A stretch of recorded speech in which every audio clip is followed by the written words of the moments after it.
2021 and 2022 has been exactly the same. So why is the rate, or why is the water bill going up? Barbara, do you have that first slide?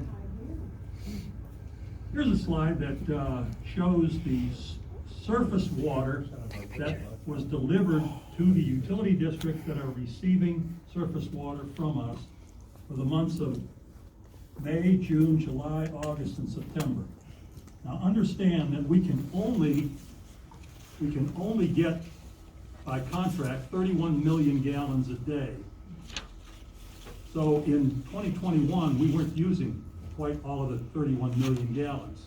But in 2022, you can see in May, we had a 41% increase, 17% increase in June, 18% in July, 2% in August, 5% in September. Now, in several of those months, the city was able to give us more than the 31 million gallons. Because when we get surface water at these utility districts, they also have to pump water from the ground because we don't have enough to give to them. So this is the water that was pumped during the same months, May, June, July, August, and September. And you can see that while we had a 37% increase in surface water in May, we've got a 37%, we had a 41% increase in surface water in May, and we've got a 37% increase in groundwater. That means we've had a lot more water that was being pumped during May. In June, it's a 71% increase over the previous year, and that's, it goes along with the previous slide that showed a 17% increase in surface water. So again, you've got almost a 100% increase in the water being used in June. Then in July, 112% increase in groundwater pumped versus 2021. And that is in addition to an 18% increase in surface water for the same time period. So now we're talking about almost 130% increase. And then in August, we had a 22% increase. I guess we got a little bit of rain near the end, and that went 22%, went with a 2% increase in the surface water. But again, we were able to get a whole lot more surface water that month also. And then in September, it dropped down to 19% with only a 5% increase in surface water. So what this is saying very clearly is that when your water bills for your customers increase over the previous year, it's not because the rate went up, it's because they used more water. And this is something that is very difficult for many folks to understand. Water has been so cheap in this area for years and years and years. And I gave a chart to June last week. I went online, and all of you can do this, very simple to do. Pick a city, any city, and go online and look for their water calculator, their water bill calculator. And it will tell you how much you would pay for various quantities of water. And I did it for 5, 10, 15, 20, 25, and 30,000 gallons. Well, at 30,000 gallons, the RWA charge would be $151. Now, that sounds like a lot. But if you were in the city of Houston or in Kingwood, you'd be paying $364 for that same 30,000 gallons of water. That does not include sewer, does not include ambulance service, does not include any other services. It's just water versus one city versus the other. Go to San Antonio, $361 for 30,000 gallons. Go to Austin, $328. Go to New Orleans, $314. Go to Los Angeles, $353. Go to San Diego, $405. Go to Washington, D.C., $642 for 30,000 gallons of water. Now, when somebody comes up and says, I've got a $400 bill from the RWA, and we've had that happen at the meetings here, I ask those folks to just do one thing for me, please.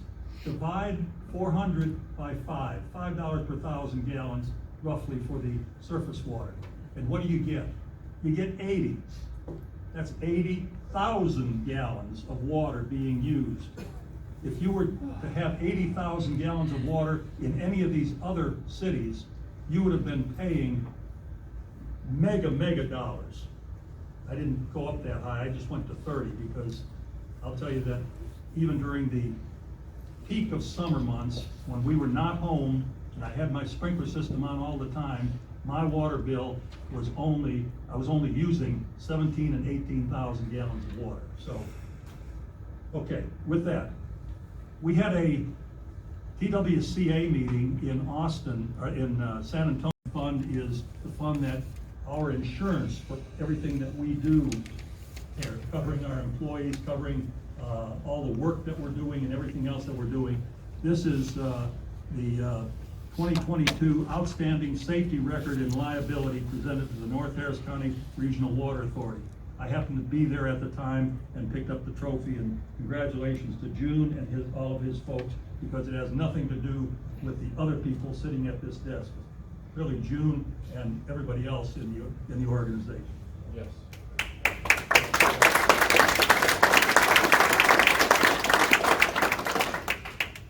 That is my very short message from the president. Are there any board member comments? Yes, I brought a map back in the back. It's basically from the subsidence district. It shows the subsidence in the areas 1, 2, and 3. I've used that map in several talks that I've given to citizens, and I'm just totally amazed at the number of citizens that think that there's no subsidence in the areas. That map would prove it. I'll be here until I leave. Jim, do you have a gee whiz number for the subsidence over the last 20 years in Jersey Village? Yeah, unfortunately, it's about 7 feet. 7 feet. Where we're sitting right here in the office, in this office, the land in this area has subsided over the last 20 years by about 2.5 feet.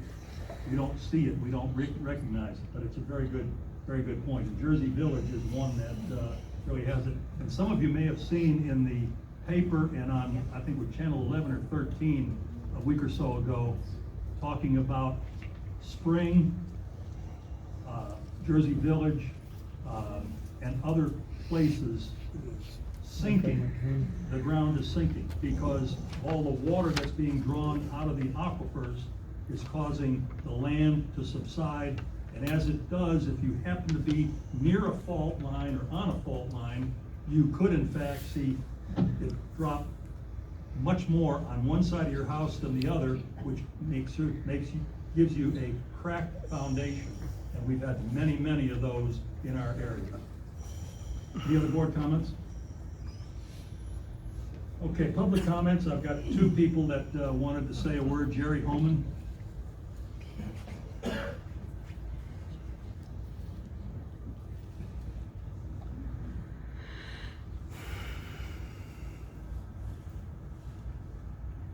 Good evening, everyone. How about those Astros? Now we have the time change. That's right, it's going to take me 2 weeks to adjust to this. Jerry, but at least when I play golf at 7:30 in the morning, it's not dark anymore. If they would just leave it alone. Couple of things I wanted to talk to you tonight about. Al, we have been in a mild drought, some worse, some areas worse than others, and we are certainly pumping the water as your graph showed. And so naturally, if you're using more water, your bill is going to be more expensive. Also, the development is tremendous in our region, in our area. People are moving here. Every time I go down 99, I see a new subdivision, a new box store. In particular, Katy. And I wanted to talk about the fall seminar that AWBD had just here recently. I had the privilege to work with Al Rendell over the past month. And we had 2 different meetings that we participated. One was the Cypress Town Hall meeting, where we had about 170 people or so show up, and it was very educational. A lot of the people came in and they were upset because they had high bills. After they left and they understood what was going on, their mindset changed. They had a clear understanding of the project and just the tremendous undertaking that's going on. And then on October 31st, AWBD had their fall seminar. It was Subsidence and Solutions with Mike Turco with Subsidence and Al Rendell, kind of representing all of the authorities really on what was going on as best he could. We had about 400 people show up, and it was really, really informative. The messaging that we got, people just didn't realize again the undertaking and how massive this project is in general.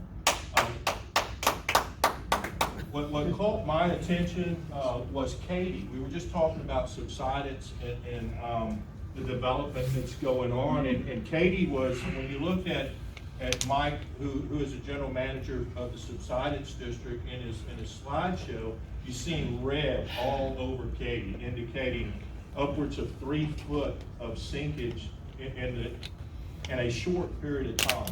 Yeah, that's very recent. Yes. Very recent. They don't have surface water there yet. It's coming. I believe they're part of the 2025 program.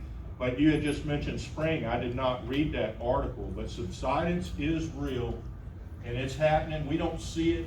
It's a gradual thing. You know, everything subsides around you, so it's not like your one spot just drops. But I would encourage people to do some research on their own. Go to the Harris-Galveston Subsidence District. There's some great information that can help educate you on that.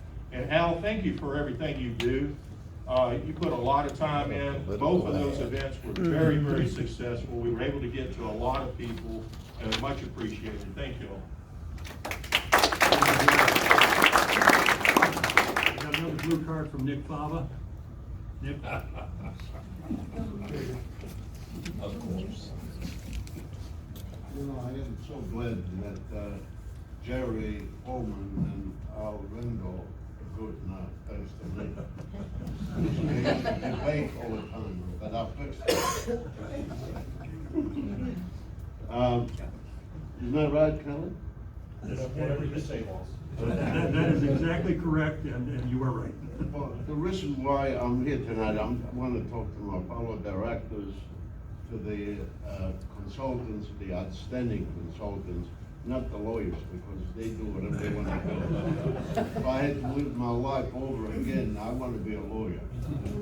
But I want to remind everybody that tomorrow it's an election day. And, you know, no matter who you vote for, I guess you know who you're going to vote for, but I urge my fellow directors and everybody in this room to please go and exercise your privilege to vote at the election. It's very important to us as Americans. That's all I have to say. Thank you. Thank you, Nick. I wish I had known the messages you were going to deliver so I could illustrate them, but I did it anyway. So, first of all, I want you to hear the good news about our local teaching grant. I've been telling you, we had a busy month coming up. We had an amazing month coming up.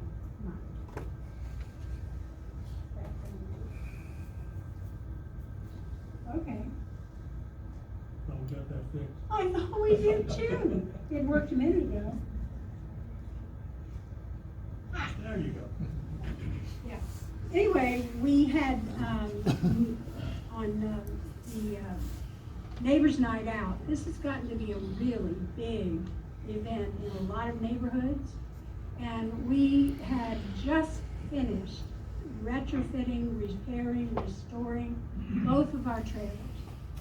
And when you got through with the evening, and it was one of the prettier nights in town, about 600 people visited our trailers in one 3-day period of time.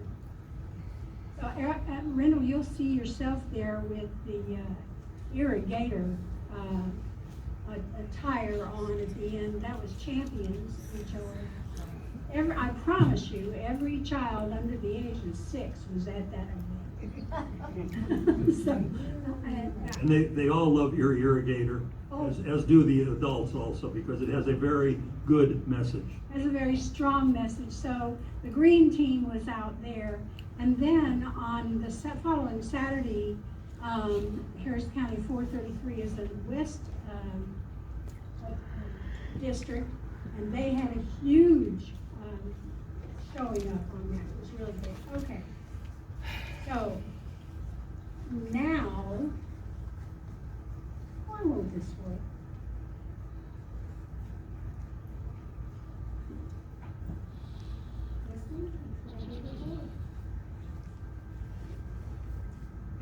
I did that first. There it is. There's your, whoops. Yeah, I need to go back to that. There's your pictures. It's not just me.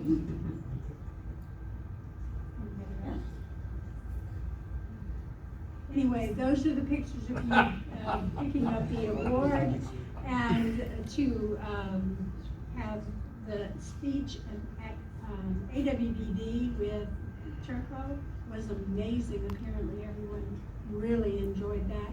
And your town hall meeting was also in that picture. And your opinion was in that picture. In any event,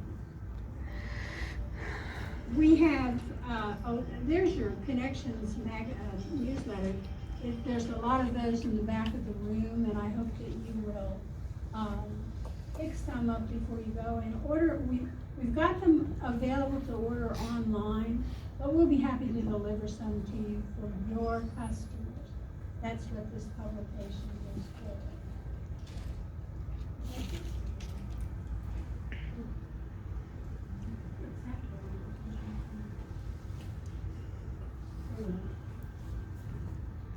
I told you this computer hated me.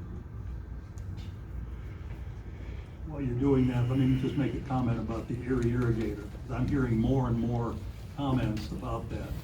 And this is a cartoon character that tells the story about watering your yard and irrigating your yard, thus the name Erie Irrigator. And when you think about it, you have control over how high your water bill will go. We don't, you do. Watch the water that you use on your yards. Watch the water that you're putting on using your sprinkler systems for. As I pointed out last month, we had one person that was telling us about a huge water bill she had, and when it turned out they had put a new controller on in their garage and didn't realize that the person who installed it had it set for every day, 2 cycles for about a half hour each cycle. This is just throwing all kinds of water. And as a matter of fact, our area right in here yesterday got 1.54 inches of rain, believe it or not. But yet, as I was driving around this morning and this afternoon, I counted 6 yards that were being sprinkled with new water. We don't need to use water like that. It increases your water bills, and it is not the right thing to do. Where do we sit? I'm sorry? Where do we stand now? Your guess is as good as mine, Mr. We're at the general manager's report. Mr. Taylor?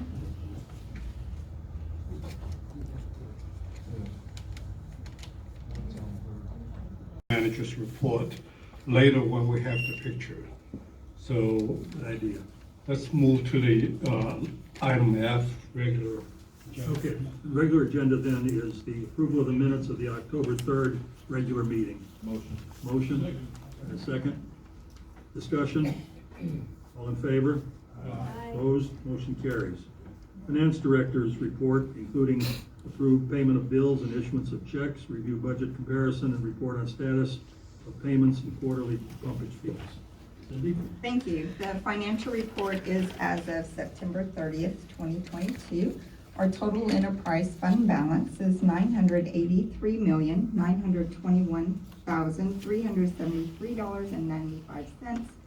The breakout of those funds are, we have capital funds restricted for our capital improvement plan and projects of $424.5 million.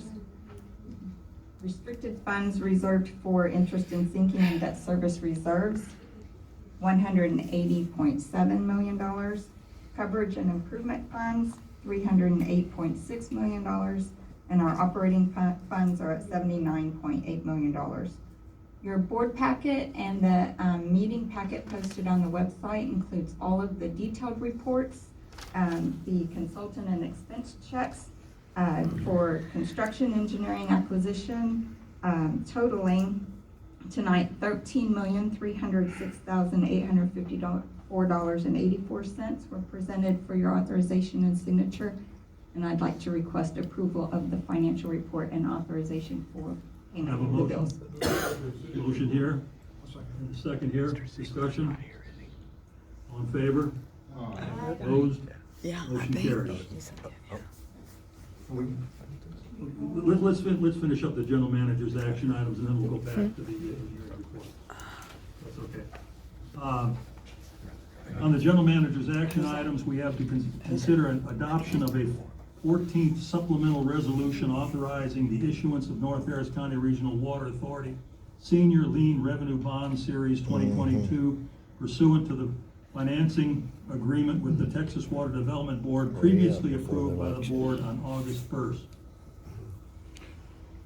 Yes, the board president, the authority each year have entered a financing agreement with the TWDB for financing for those capital projects. This particular one, the 14th amendment, is the one that the board approved in the August board meeting, and the Texas Water Development Board required the board's, our board resolution to close the financing. So this is the request for the board to adopt the resolution so we can closing in the 1st of December, before our December meeting. That's why this is on this agenda. Okay. I'll make that. Can I have a motion for that? I'll make that motion. Motion here, second. Discussion? Yeah, so what's the ramifications of this? Is this just period, is this a logistics hurdle to hearing? Yes, that's the one of the requirement for the TWDB to close the financing. The discussion? All in favor? Aye. Opposed? Motion carries. And then we have a second general manager action item, approve and authorize execution of First Amendment to equipment lease by and between the authority and the West Harris County Regional Water Authority. Yeah, the North Harris County Regional Water Authority and the West Harris County Regional Water Authority entered into an agreement to share the equipment, which is the trailers. And that agreement sharing the cost for those equipment has expired. And this is to amend the agreement, basically to extend the lease further. Can I have a motion on this? I'll make that motion. Second? Again, just so everybody knows, we have been partnering with the West Harris County Regional Water Authority on many different things, and the trailers that Barbara has put together that we use at all the public meetings that are held, like Neighbors Night Out, we take them to the schools, we do many things with the trailers, and we share the cost of this. So this is an agreement to continue sharing those costs and partnering with the West Harris County Regional Water Authority. Any other comments? All in favor? Opposed? Motion carries. Okay, can we get back now to the general manager's, or to the,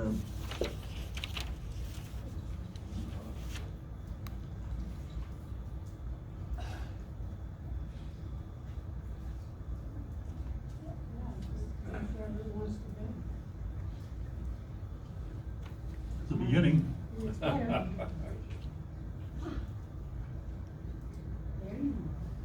Okay? I would mention Philip Topak, who is, normally gives part of this presentation, is not here this evening. His mother passed away on Friday, and he is at some funeral arrangements that are taking place now. So our thoughts and prayers go to Philip at this time, and that's the reason he's not here with us tonight. June? Okay, go to the next slide.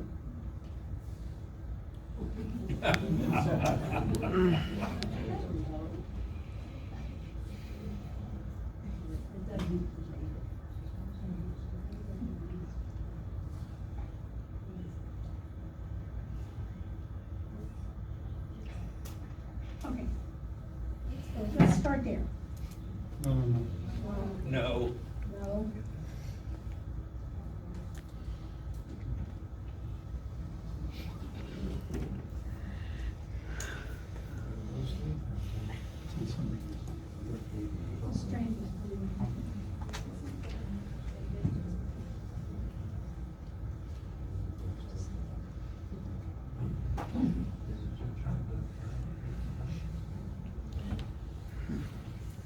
Okay, well, we will go without the picture. I will report in September, our surface water or surface water plus reuse, which we combine them and term them alternative water, is 30.2 million gallons a day.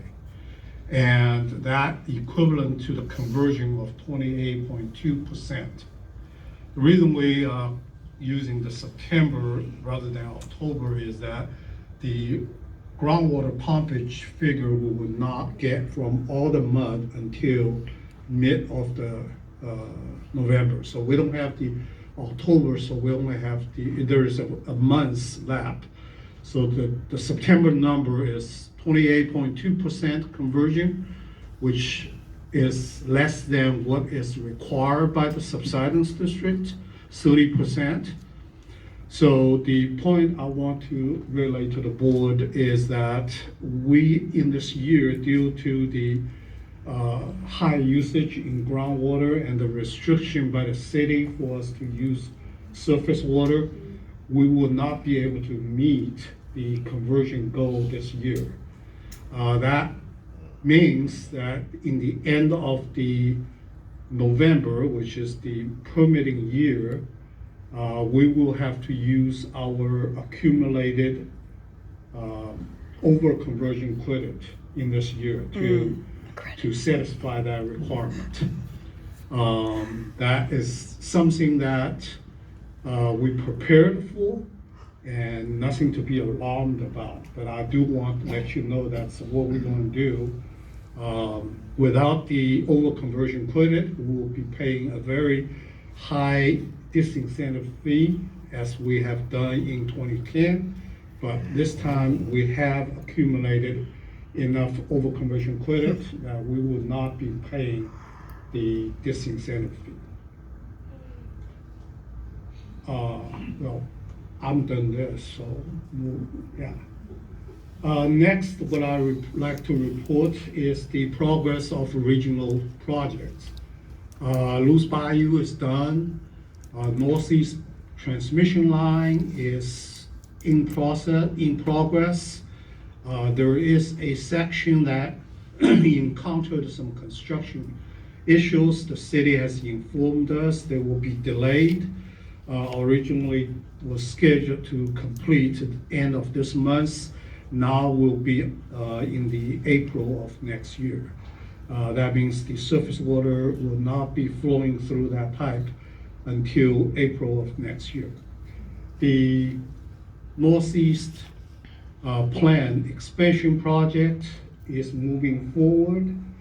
As you can see in the chart, the progress is made. The only thing I would like to inform the board, or just to let the board know, is that the contractor, Houston Water Team, HWT, has filed a lawsuit against the city of Houston. That is pending, so I am not going to discuss any of that. I just want to make the board aware of that situation, and other than that, everything is moving forward. Who filed the lawsuit? The contractor. Oh. Yeah. For what reason? Contract dispute. I'm gonna turn over to Doug for the construction manager report on the authority projects.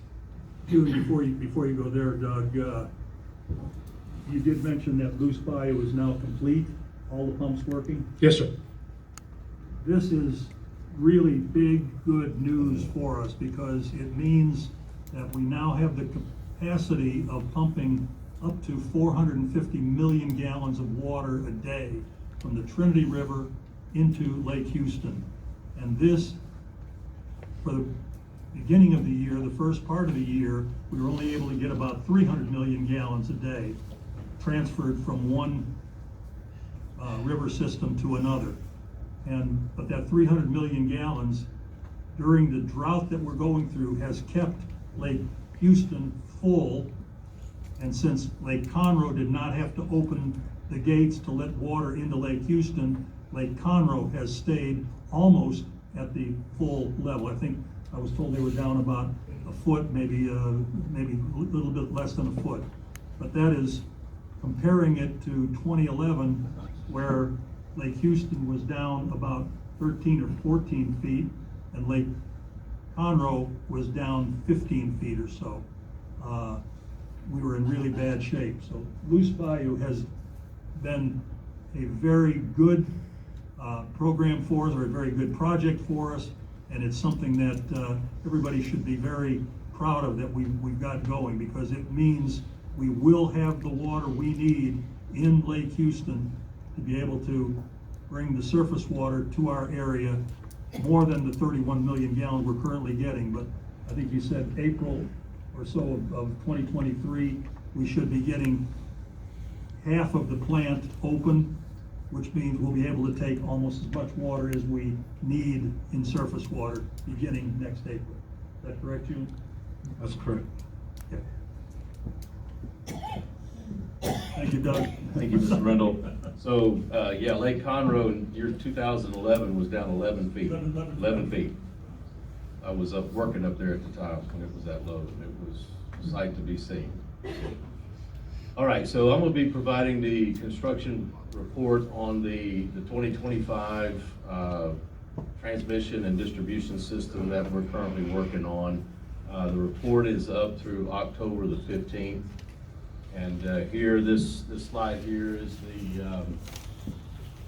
just some stats that we've been reporting month after month. And really, the only takeaway here is this is for the Al Rendell Regional Pump Station, which I refer to as Project 24C, because in my daily work, it's commonly referred to as 24C. So you'll see here that I've added that the completion date is anticipated to be this summer of 23.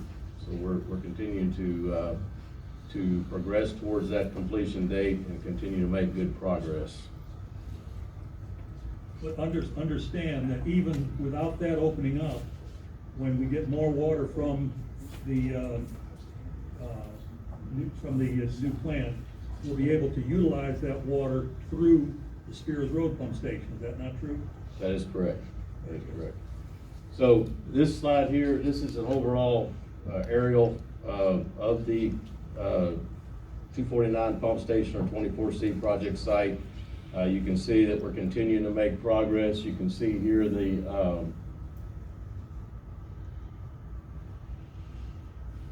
detention pond is basically finished.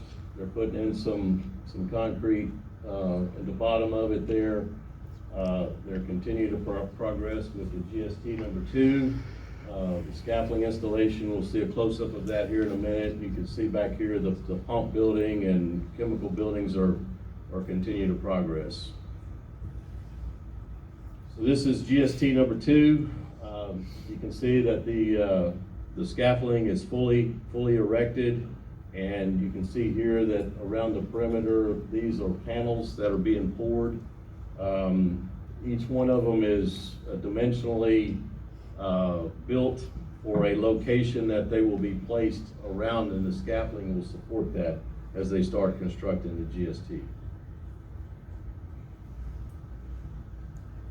So this is the maintenance building. You may recall last month they were placing the T-hangers, T-beams for the roof. This month they are actually placing concrete for the decking of the roof on top of those T-hangers. This is the bulk storage building. This photograph here, this is the bulk storage building, this is the pump building, but this slide here is basically showing that they're starting to come up with the walls for the bulk storage or chemical building. This is a slide of the an aerial of the storm water outfall, which is out by Beltway 8, basically across the Beltway from the Sam Houston racetrack. You might be familiar with that there's a bridge that goes over the Beltway, has a bridge here that drainage way runs next to the parking lot there at the racetrack, and this is basically the headwaters of White Oak Bayou here. And so this is a junction box. This pipe here is bringing stormwater off of our 35-acre site, and at that junction box there's a storm line that comes in off the Heron Lake subdivision, and then there's also another line that comes in from this direction. They all tie in here, and you'll see the 3 barrels that basically outfall underneath that service road bridge there. So moving along to the Spears Road, or the Spears Road that was recently renamed to the Jimmy Schindewolf Regional Pump Station. Here again, here's basically our stats, and this is for the improvement project that we're doing, or what I call Project 2-8. Big thing takeaway here is the completion date for it's anticipated to be the spring of 23. This is the chemical tank, or the chemical facility. You can see the tanks have been installed. These 2 are for liquid bleach, and this is for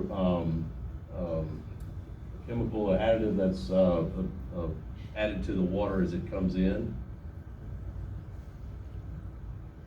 Caustic is what that single tank is for. So this slide here is basically, we've got a new access road that's coming from the south side of the property back to the north to the chemical facility. And this is the contractor has begun work on the subgrade for the new roadway that'll be back there.